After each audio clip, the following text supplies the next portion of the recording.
This is part 2 in the Chronicles of Lube. We just lubed the throttle cable, now we're doing the brake cable.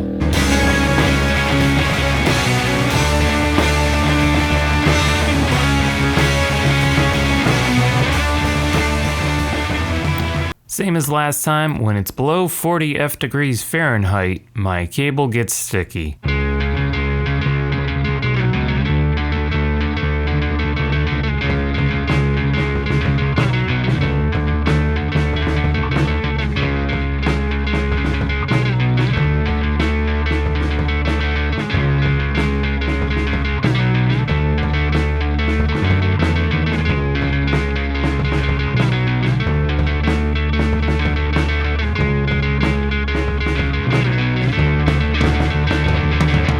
Take note of where this spring goes.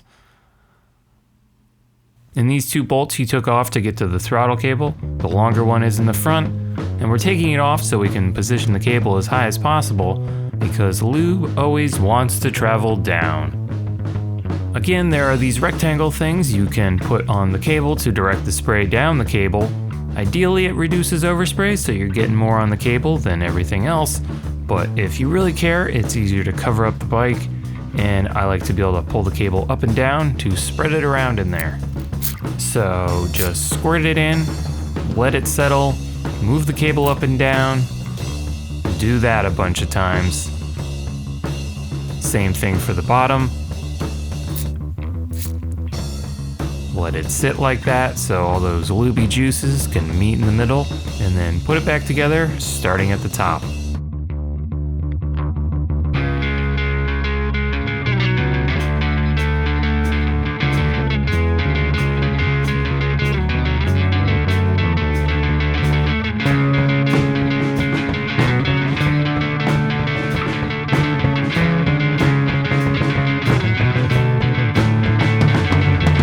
Set the tension at the bottom. I counted the threads before I took it off. It was about 10. But I did make a mistake putting it back together. The cable wasn't fully seated in that cable holder thing, so when I cranked it down to 10 threads, my brake was locked up. So watch out for that.